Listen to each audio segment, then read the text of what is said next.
ვის წარადგენს მთავრობა გუბერნატორის 9 ვაკანტურ ადგილზე. რეგიონები ახალ რწმუნებულებს მმართველი გუნდის წევრები კი შეთავაზებებს ელოდებიან. მოქმედი გუბერნატორები თანამდებობას მარგველაშვილის ინაუგურაციამდე დატოვებენ. მათ შემცვლელებს მმართველ კოალიციაში უკვე განიხილავენ. ახალი გუბერნატორების საკითხი დღევანდელ მთავრობის ხდომაზე ერთ-ერთი მთავარი თემა იყო. ოღონდ კონკრეტულ კანდიდატურებზე მინისტრთა კაბინეტს არ უმსჯელია. ჯერჯერობით საუბარია კანცელარიასთან ერთად დებულების ჩამოყალიბებაზე, სადაც გუბერნატორის ადმინისტრაციის უფლება-მოსილება გაიწერება.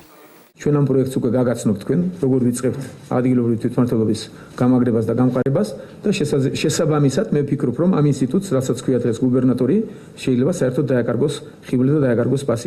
ეს განცხადება ივანიშვილმა 1 წლის წინ გააკეთა. შეუმცირდება თუ არა გუბერნატორის ინსტიტუტს უფლება-მოსილება. დავით ნარმანია ამბობს, რომ ადგილობრივი თვითმმართველობის არჩევნების შემდეგ მათი ფუნქციები შეიცვლება. გუბერნატორი რეგიონში აღმასრულებელი პირი იქნება და მხარის ადმინისტრაციის სტატუსს მიიღებს. ამ ინსტიტუტის პარალელურად კოლეგიალური ორგანო შეიქმნება, რომელიც რეგიონის საკრებულოების წევრები დაკომპლექტდება და გადაწყვეტილების მიღების პროცესში ჩაერთვება.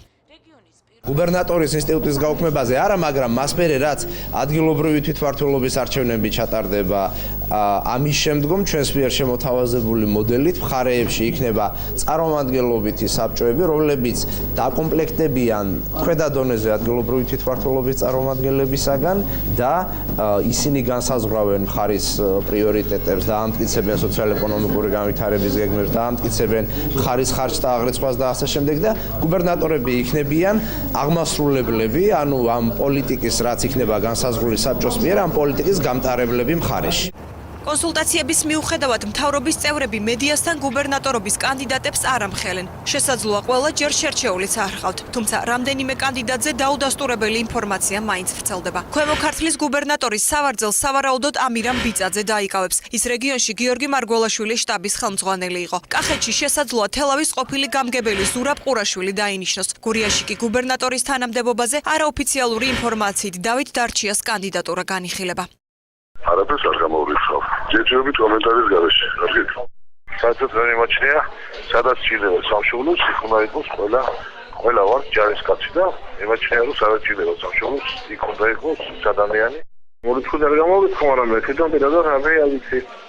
დათანხმდებით შეთავაზების შემთხვევაში. შეთავაზების შემთხვევაში ალბათ კი. ჯერ კიდევ მოქმედი კანონმდებლობით გუბერნატორებს პრეზიდენტი ნიშნავს. მარგველაშვილის ფიცის დადების და ახალი კონსტიტუციის ამოქმედების მომენტიდან ეს წესი შეიცვლება. გუბერნატორებს პრეზიდენტის ნაცვლად მთავრობა დანიშნავს. ახალი რწმუნებულების წარდგენა ნოემბერშივე მოხდება.